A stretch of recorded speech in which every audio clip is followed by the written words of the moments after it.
Hearsay is one of the most important rules of evidence to know and understand. It's also one of the most misunderstood. The rules involving hearsay in all the state courts, particularly Texas, which is what I'm most familiar with, as well as any federal court, are generally speaking pretty much the same, although there are some subtle differences that, depending on the case and the facts, could be very important. Obviously, nothing in this video is something that anyone should rely upon as their sole source of information. But it is some really good, solid information. It'll probably give you a pretty good idea where to start as far as figuring out whether or not in your particular case something's hearsay and something that is or is not going to be admissible. Hearsay is any out-of-court statement made for the truth of the matter asserted, which sounds kind of a little bit fancy, a little bit confusing. Really all that means is, the question you have to ask is, does it matter if it's true? If it matters that something's true when they said it, it's hearsay. If it doesn't matter, then it's not. You know, a good example of this is and a very common example is something that's used for state of mind. For example, if someone says, it typically comes up in the context of, say, a self-defense argument, saying, yeah, I was real afraid of him. Everyone told me that, he was real scary and he was going to come and he was going to try to kill me. Even though that's a statement by other people, it very likely would not be excludable as hearsay, because it's not for the truth of the matter asserted. It goes to the state of the mind of the person hearing it, whether or not upon hearing that he was in reasonable fear. And again, there's so many different explanations for this sort of thing. The most important thing to remember is if it doesn't matter whether or not the person's telling the truth, then hearsay is not going to apply. Another thing that it's very important to remember is the way that hearsay is treated in both civil and criminal cases. Specifically speaking, in a criminal case, if you have a valid hearsay objection, even if there's an exception, there's a good chance that it won't be admissible on the basis that the defendant has a constitutional right to confront any witnesses against them. Now it gets very complicated very quickly. It's based on a United States Supreme Court case, Crawford versus Washington. But even after that, there are a lot of different cases, both the United States Supreme Court and other lower appellate courts, defining whether or not it applies. One of the big issues that determines whether or not it applies is whether or not it is testimonial, the sort of information that normally would be brought forth as testimony. And there are so many different ways to look at it, and there's a lot of different case law out there, some of which, certainly to my interpretation, seems to be conflicting. Those conflicting rulings from appellate courts very likely in some way, shape, or form going to work their way up to the United States Supreme Court, where there'll be a final ruling on exactly what is testimonial. As we sit here in 2020, there's a lot of issues in this regard that are yet to be resolved. A lot of them have. There's a lot of sort of black and white, very clear issues, but not always. So that's something that in any particular case would need to be investigated very carefully.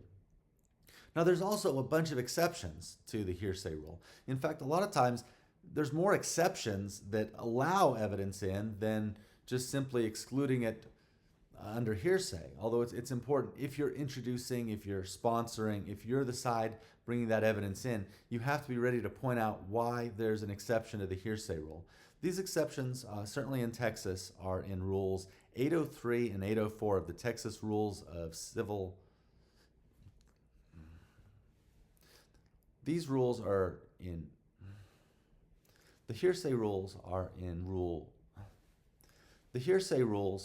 in Section 800 of the Texas Rules of Evidence, specifically Rules 803 and 804, which will provide you the exceptions based on it. In 803, it doesn't matter if the witness is available, and in 804, these exceptions are only available if the witness is not available. There's a lot more exceptions, more commonly used in 803, but it's still, if you've got a case and you're wondering if something might have a hearsay exception, it's worth looking through 803 and 804, also 801, 802, but certainly 803, 804 have those hearsay exceptions that are just always tremendously important. A couple of very important ones are admissions by a party opponent, which means if the other side says something, it's admissible against them.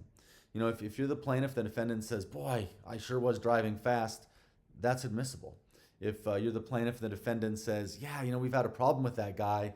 Everyone thought he was weird. We were afraid he was going to do something to hurt somebody.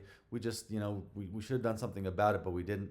that's an admission by a party opponent. Now, this can get very complicated, especially in determining who is the party opponent. Just because it's an employee of a corporation doesn't necessarily mean that it will be, although in many cases it will be. Also, in the context of a criminal case, the victim may or may not be the party opponent. And a lot of times, if there's any of these that you want in, a lot of times it'll be a statement against interest, which is a completely separate, completely different hearsay exception. Basically, what that means is whether or not somebody's a party or not, if they say something that is against their interest at the time that they say it, then it's admissible. For example, I shouldn't hire Jim. He's a terrible employee. Even if that person that's saying that isn't a party opponent, it's going to be admissible, generally speaking, as a statement against their interest. Also, present sense impressions. For example, if someone's on the phone with 911, although obviously keep in mind that in a criminal case, any hearsay is going to run the risk of being what's called a Crawford violation, violating the rules in Crawford v. Washington. So that's something to look at. But if someone's on the phone saying, yeah, I just saw this red car run the light, he must have been driving 80 miles an hour. If you're saying it right when you see it, it's very likely going to be a present sense impression. It doesn't have to be that dramatic. In fact, if it's that dramatic, it might fall under excited utterance. It could be the most uninteresting, it doesn't have to fit into that excited utterance. The rule for present sense impression is it's a statement describing or explaining an event or condition that is made immediately or while the declarant perceives it. So you can't do it, days later. You have to do it while you're actually seeing it. Also, there's excited utterance, which is very similar, but the rule in that is it's a statement relating to a startling event or condition made while the declarant was under the stress of excitement that it caused. Another example is similar to the car, like, wow, I can't believe I saw that red car driving so fast. Again, these are just a couple rules. If you have any kind of a case, if you are in any sort of a court situation where you're wondering if something's admissible, or if you just simply want to know what is hearsay, what's not hearsay, or what is hearsay and is admissible, I would certainly urge you. The Texas Rules of Evidence, it's not that thick a book. It's not as thick as the Rules of Civil Procedure, Criminal Procedure, and if you're a trial attorney, starting out, if you can learn and memorize those rules, you'll be in the top 5%, just right there, without worrying about interpretations, exceptions. If you can read the rules of evidence, if you know them, if you understand them, you're definitely going to be one of the top attorneys in that regard. But definitely, if you have any questions about hearsay, that 800 series of the Texas Rules of Evidence are worth taking a look.